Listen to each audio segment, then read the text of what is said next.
Polresta Malang Kota berhasil meringkus 51 orang pelaku kejahatan saat Operasi Sikat Semeru 2021.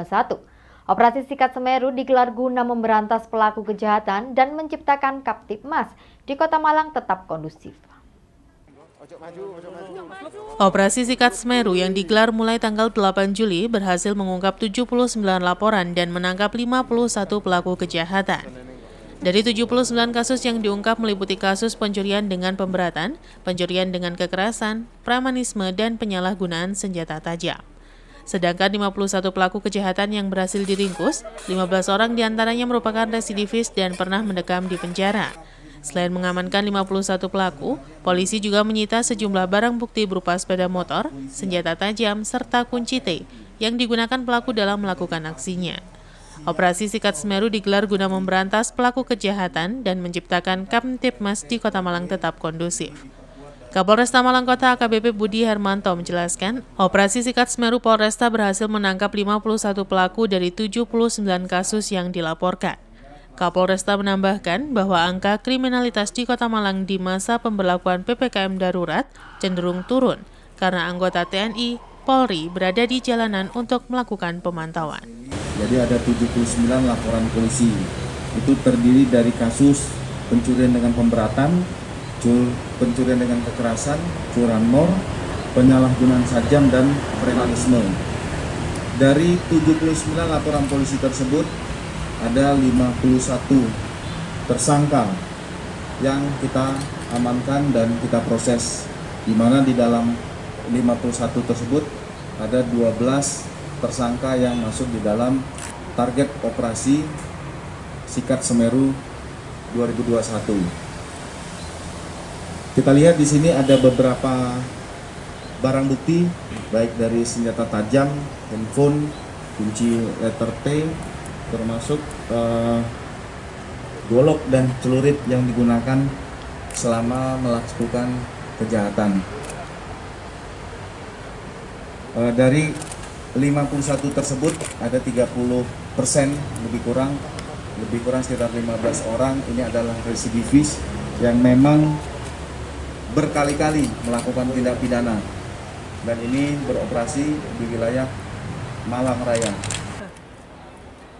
Simon Alfredo melaporkan. Rencana pemerintah Kota Malang untuk menjadikan salah satu hotel di Kota Malang sebagai safe house atau rumah isolasi mandiri bagi pasien COVID-19 mendapatkan penolakan dari warga RW 4 Kelurahan Bareng Klojen, Kota Malang. Warga menolak keberadaan safe house di dekat pemukiman mereka karena khawatir terpapar COVID-19. Penolakan terhadap rencana Pemkot Malang menjadikan salah satu hotel sebagai safe house atau rumah isolasi mandiri bagi pasien COVID-19 disampaikan oleh warga RW 4 Kelurahan Bareng, Kecamatan Klojen, Kota Malang saat dilakukan sosialisasi di Balai RW 4 Kelurahan Bareng. Kepala Dinas Kesehatan bersama camat serta anggota DPRD Kota Malang yang hadir dalam sosialisasi tersebut, warga dengan tegas menolak rencana Pemkot menjadikan hotel tersebut sebagai safe house. Menurut Ketua RW 4 Rizky Firdaus bahwa sebanyak 90% lebih warga menolak rencana hotel tersebut menjadi safe house. Alasan warga menolak karena takut tertular COVID-19, mengingat di Kelurahan Bareng sendiri sudah ada safe house di Jalan Kawi.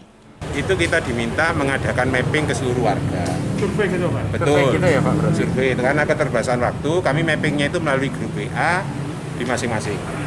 Nah ini hampir 93% itu warga kami itu menyatakan berkeberatan dengan penempatan safe house di lokasi Radio Krisis. Ini kemarin buktinya sudah kami serahkan ke Pak Camat, ke Bu Lurah, itu sudah kami kirim semua mappingnya ini. Nah hari ini karena kami baru diberitahu dadaan, diadakan sosialisasi hari ini, kami adakan sore hari ini. Dan ini memang karena dadaan ya kami undang tokoh-tokoh masyarakat hari ini diwakili 1 RT 2 warga, Pak RT-nya juga kita undang, menyampaikan ya tadi hampir seluruh warga menyatakan berkeberatan. Sementara penolakan warga terhadap rencana Pemkot menjadikan hotel sebagai safe house mendapat dukungan dari DPRD Kota Malang. Sekretaris Komisi B DPRD Kota Malang Arif Wahyudi mengatakan bahwa Pemkot Malang harus menghargai penolakan warga. Anggota DPRD mendukung penolakan warga karena di Kelurahan Bareng juga sudah ada safe house. Apabila hotel tersebut dijadikan safe house, maka akan berdampak pada psikologis warga yang diapit 2 safe house. Pemkot juga diminta tidak harus memaksakan untuk menjadikan hotel sebagai safe house, namun memanfaatkan fasilitas pemerintah lainnya untuk dijadikan safe house dan lokasinya juga tidak harus di Kelurahan Bareng dan Kecamatan Klojen. Hampir seluruh warga Bareng Kulon melalui mapping yang dilakukan oleh Pak RW melalui RT itu keberatan kalau safe house di samping BPSDM ada juga di Hotel Rado. Kenapa keberatan? Karena ini berhimpitan langsung dengan warga masyarakat. Dan juga menurut saya kurang layak. Kurang layaknya di mana? Ini parkirnya di mana? Kendaraan langsung masuk ke mana? Kalau di BPSDM kan ada jarak itu, ada pagar tinggi yang memisahkan antara gedung safe house itu dengan lingkungan masyarakat sehingga masyarakat sekitar bisa menerima dengan baik. Kalau di sini ini sama-sama Kelurahan Bareng. Apa sih KBKB kok di Klojen safe house? Kan mestinya di kecamatan-kecamatan semuanya ada safe house seperti ini, seperti yang di BPSDM, banyak kok gedung pemerintah yang bisa dimanfaatkan. Saran saya manfaatkan gedung pemerintah yang tidak harus berkomunikasi lagi dengan masyarakat. Karena masyarakat sangat butuh safe house ini, sangat dibutuhkan sekali. Tapi jangan mencari enaknya sendirilah, mencari hotel ini kan tempat yang sudah langsung bisa dipakai. Ketika mereka menolak dengan berbagai alasan yang bisa diterima dengan akal, ya sudah kita tolak aja, jangan di sini. Alihkan ke tempat lain masih banyak. Simon Alfredo melaporkan. Dampak pemberlakuan pembatasan kegiatan masyarakat atau PPKM darurat hingga PPKM level 4 mematikan lumpuhnya perekonomian masyarakat khususnya sektor pariwisata. Sejumlah pelaku wisata dan hotel di Kota Batu mengeluhkan akibat penutupan tempat wisata dan pembatasan tamu hotel. Bahkan semua tempat wisata ditutup total. Dari 66 hotel, 3 hotel telah dialihkan pengelolaan karena tidak lagi mampu membayar gaji karyawannya dan biaya operasional. Sejumlah tempat wisata, hotel, dan restoran di Kota Batu terancam kolaps pasalnya selama penerapan PPKM darurat hingga PPKM level 4 tidak satupun tempat wisata di Kota Batu menerima kunjungan wisata. Selain ancaman kunjungan wisata menjadi penyebab kolapsnya pelaku wisata, sejumlah hotel pun juga terancam menghentikan operasionalnya. Bahkan dari 66 hotel yang tersebar di Kota Batu, 3 hotel diantaranya telah dialihkan pengelolaannya karena tidak mampu menggaji karyawannya dan lebih memilih menghentikan operasionalnya. Ancaman dampak PPKM ini juga dirasakan sejumlah pelaku usaha restoran di Kota Batu akibat pembatasan jam operasional dan jumlah pengunjung serta penyekatan di beberapa perbatasan daerah untuk mencegah penyebaran COVID-19. Ketua Perhimpunan Hotel dan Restoran Indonesia Kota Batu mengatakan, akibat pembatasan ini semua tempat wisata merugi karena biaya operasional dengan pemasukan tidak sebanding akibat penutupan tempat wisata. Untuk pelaku hotel pun juga mengalami hal yang sama. Dari jumlah 66 hotel, 3 hotel hingga hari ini terpaksa dialihkan pengelolaannya. Bahkan, para pekerja tempat wisata harus terpotong gajinya hingga 50%. Perhimpunan Hotel dan Restoran Indonesia Kota Batu meminta pemerintah memberikan kelonggaran pajak, bahkan meminta penghapusan pajak selama pandemi COVID-19. Agar para pelaku wisata, hotel, dan restoran mampu bertahan di tengah pandemi COVID-19. Diharapkan upaya pemerintah untuk menekan penyebaran COVID-19 bisa segera berakhir, dan sektor-sektor usaha bisa kembali beroperasi, meskipun nantinya sektor wisata, hotel, dan restoran belum mampu pulih 100%, dan pelaku usaha mampu untuk bertahan. Karena PPKM kita Batu masuk level 4, otomatis pariwisata terutama destinasi ya kita harus tutup total seperti itu. Dan ini pun sebetulnya di level 4 ini hotel boleh buka, bisa buka karena masuk sektor esensial. Tapi masalahnya ketika destinasi tutup, otomatis tingkat hunian hotel pun ya ikut anjlok. Jadi buka pun mereka secara operasional mereka tetap masih merugi seperti itu. Yang sekarang kita semua tempat wisata memang lebih dari 10 yang ada di Batu ini semuanya tutup. Bahkan desa wisata pun kita juga menutup diri karena memang harus tutup untuk destinasi. Dan impact-nya memang ya balik lagi ke semuanya. Jadi walaupun boleh buka, hotel, resto pun tetap. Karena resto pun tidak bisa dine-in, hanya take away. Sehingga mereka pun ikut merugi dengan adanya PPKM ini. Bahkan untuk hotel, tingkat hunian benar-benar anjlok. Sebagian hotel memilih tutup operasional daripada beroperasional tapi tetap jauh merugi seperti itu. Jadi semua hotel mengalami ini karena ini benar-benar PPKM level 4 ini benar-benar bagaimana ya, begitu luar biasanya impact-nya untuk kita semuanya. Jadi yang di Batu ini benar-benar sepi sekali dari kunjungan wisatawan, dan karena tidak adanya destinasi wisata yang dikunjungi, akhirnya wisatawan tetap memilih tidak datang ke Kota Batu. Yanto Yancung melaporkan. Terima kasih Anda masih bersama kami dalam Info 7 Malang Raya. Seorang pengusaha muda yang sekaligus Presiden Arema dan Yayasan Buddha peduli dengan warga terdampak PPKM Malang Raya. Bantuan tersebut berupa paket sembako dibagikan untuk warga masyarakat Kota Batu, Kota Malang, dan Kabupaten Malang. Sebanyak 5.000 paket sembako Sabtu siang siap disalurkan bagi warga masyarakat Malang Raya yang terdampak pemberlakuan pembatasan kegiatan masyarakat atau PPKM. Bantuan sosial paket sembako tersebut dari Presiden Arema dan Yayasan Buddha Malang Raya. Adapun paket sembako tersebut berupa beras, mie instan, minyak goreng, dan susu serta masker. Hadir dalam penerimaan bantuan sosial tersebut Kapolres Malang Kota AKBP Budi Hermanto, Kapolres Malang AKBP Raden Bagus Wibisono, Kapolres Batu AKBP Catur Cahyono Wibowo, dan Wali Kota Batu Dewanti Rumpoko. Penerimaan bantuan sosial paket sembako langsung diterima 3 pimpinan kepolisian Malang Raya bersama Wali Kota Batu. Wali Kota Batu Dewanti Rumpoko mengapresiasi apa yang dilakukan seorang pengusaha yang mau peduli terhadap warga masyarakat terdampak pandemi COVID-19. Rencananya bantuan paket sembako tersebut dibagikan oleh seluruh Babin Kamtibmas dan Babinsa Malang Raya dengan cara dari rumah ke rumah kepada penerima.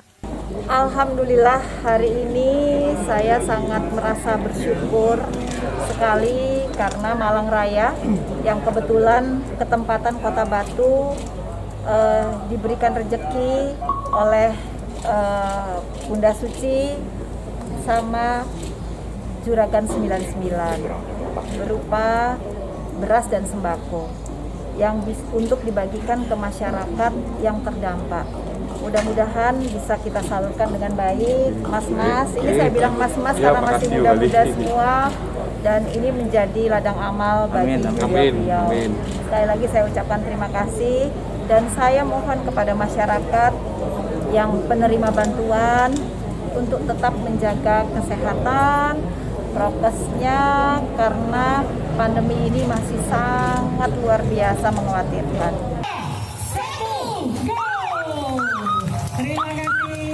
Yanto Yancung melaporkan. Sepinya kunjungan atau pembeli bunga di kawasan Jalan Raya Bukit Berbunga, Sidomulyo, Kota Batu berdampak pada turun drastisnya pendapatan para pedagang bunga hias di pinggir jalan. Para pedagang berharap kondisi bisa berangsur membaik sehingga membeli bisa kembali berdatangan dan ramai. Beginilah yang dirasakan oleh para pedagang bunga hias di pinggir Jalan Raya Bukit Berbunga, Kota Batu. Sejak diberlakukannya PPKM darurat, jumlah pengunjung atau pembeli sepi sehingga berdampak pada anjloknya penjualan bunga. Penjualan bunga ini sempat kembali ramai setelah Idul Fitri, di mana kunjungan ada peningkatan khususnya ketika libur akhir pekan. Namun saat ini kondisi sebaliknya sangat sepi. Hal ini terjadi karena penutupan berbagai tempat wisata dan para penjual bunga juga ikut terdampak. Saat ini para pedagang bunga lebih memilih tetap melakukan aktivitas pemeliharaan bunga agar bunga tetap sehat, bagus sambil menunggu kondisi semakin membaik. Menurut salah seorang pedagang bunga menjelaskan, turunnya pendapatan sudah sangat besar dan para pedagang seperti dirinya harus menerima dengan sabar sambil menunggu kebijakan pemerintah terkait dengan PPKM darurat, ada perpanjangan atau tidak. Di lokasi terlihat banyak jenis bunga yang siap dijual dengan harga bervariasi, mulai yang termahal jenis Monstera di kisaran 250 ribuan dan bunga termurah 5 ribuan. Para pedagang ini tetap mengeluarkan biaya untuk perawatan dan juga pupuk setiap harinya. Bagaimana lagi kalau tadi bertutup itu kan ya kan sepi. Berapa persen hilangnya Pak? Kemarin kan sempat ramai ya, habis Idul Fitri kan ramai Pak ya? Ramai kan betul ya? Berapa persen hilangnya Pak dibandingkan kondisi biasa? Berapa persen lagi? Ya banyak lah. Lebih separuhnya Pak ya? Ya lebih separuh. Separuhnya Pak ya? Jadi kan terakhir kan nanti tanggal 25 kan PPKM terakhirnya. Katanya. Kalau diperpanjang lagi gimana nih? Ya itu. Nggak tahu lah wis. Tapi optimis Pak ya kalau PPKM tidak dilanjutkan bisa ramai lagi Pak ya? Bisa lah. Bisa ramai lagi Pak? Kalau dibuka kan bisa ramai lagi. Iya.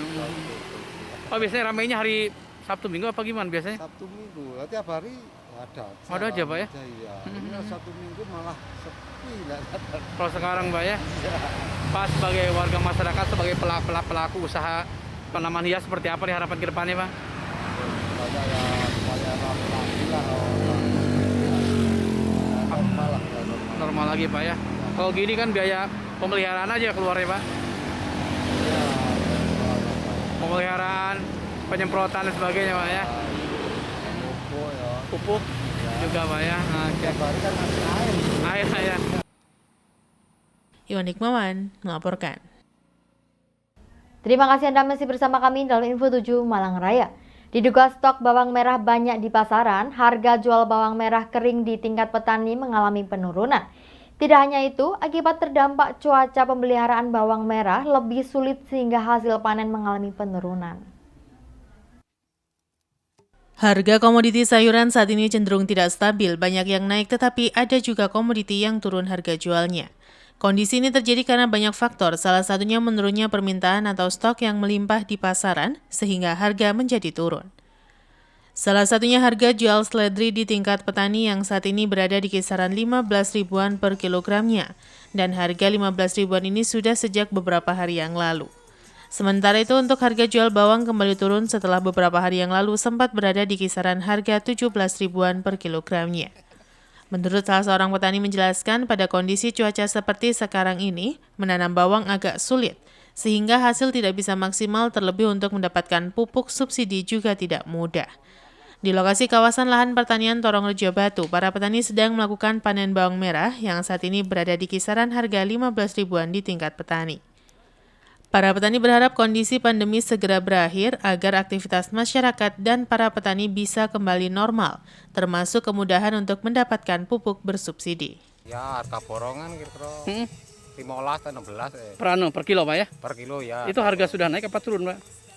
Dibanding kemarin? Ya kemarin turun sebentar. Hari sebelumnya ya itu hari Ya. 2 minggu sebelumnya Ya. itu mungkin sampai 17. 17 sekarang turun lagi jadi Turun, 15. tapi kayaknya mulai merangkak naik lagi. Pak kira-kira Pak untuk harga bisa kembali modal harga berapa bawang dijualnya Pak? Di tingkat petani Pak kira-kira? Kembali modal. Kira-kira?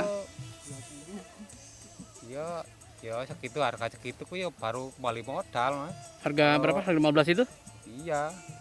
Ya lihat kayak biaya obat-obatan, pupuk, Iya. racun ya harganya mahal. Mahal Pak ya. Untuk pupuk gimana? Gampang apa masih sulit sekarang? Kalau subsidi yang Ya. ditanya, Mm-mm. subsidi itu ya gampang-gampang susah. Iya. Masalah ya yang susah itu aturannya, bukan kok caranya. Ya, aturan. Barangnya itu ada harus. cuma aturannya yang banyak yang nggak ambil gara-gara ya kakek ribet. Gitulah. Iwan Hikmawan melaporkan. Bagi masyarakat Malang Raya, kami ingatkan untuk selalu menerapkan protokol kesehatan. Memakai masker, mencuci tangan, menjaga jarak, mengurangi mobilitas, menghindari kerumunan, dan makan makanan yang bergizi. Mewakili kerabat kerja, saya Ita Purwaningsih, undur diri hadapan Anda, sampai jumpa dan wassalamualaikum warahmatullahi wabarakatuh.